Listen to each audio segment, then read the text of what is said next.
Okay, here are the shoes. Here are the shoes. Okay.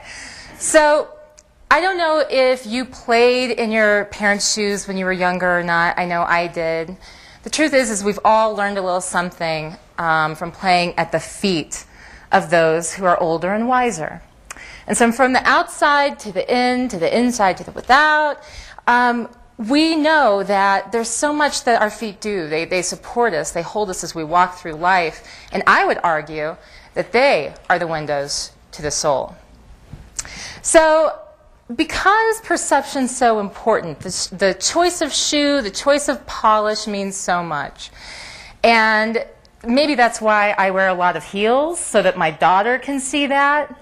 Because certainly she's getting her idea about what footwear works for her when she's outside swinging with me.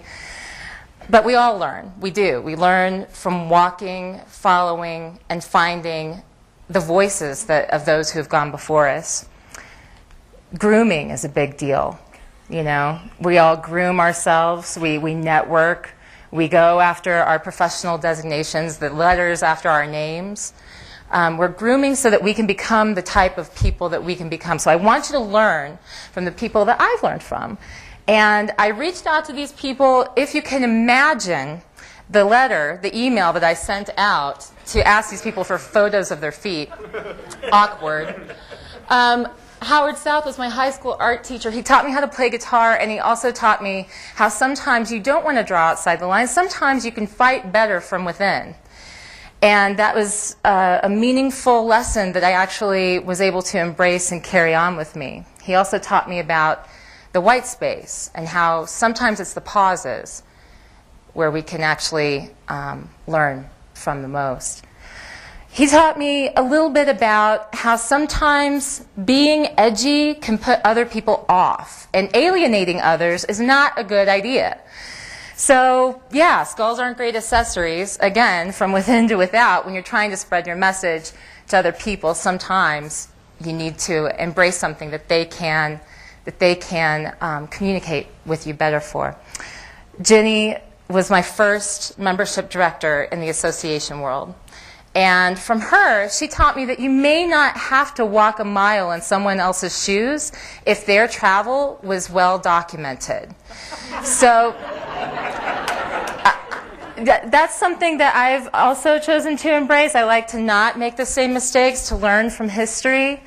They also teach you, mentors around you, they also teach you other things that aren't business related. Like sometimes it's good to smile. Sometimes you have to realize what the priorities are in life. Sometimes, you know, maybe you need to do something like embrace your individuality.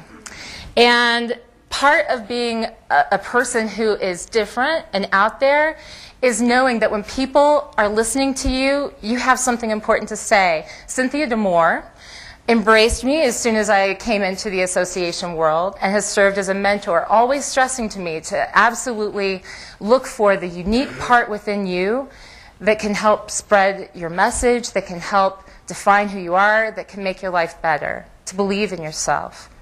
But we can't forget the role of the anti-mentor. Because sometimes, although their words hurt the most, they sting, they stay with you, a lot of times we define our lives by proving our anti-mentors wrong. And so with that, you have to look for both those people who are pushing you to do better and those people who are trying to push you down, and realize that mentors are all around you in all forms, good and bad. Sometimes the mentors who are around you who have the most impact are those people who are your mothers, brothers, sisters, fathers, the people who are around you all the time. And it's not until later that you're able to say that they help define who you are through their ability to believe in themselves and who you are, and to not say sorry when they don't mean it. Sometimes you have to embrace your message, and embrace who you are, for good or for ill.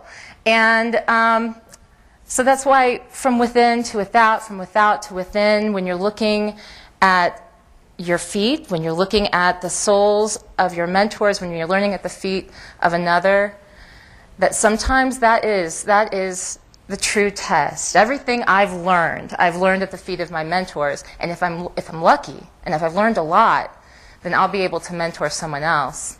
Because if the shoe fits, you got to wear it.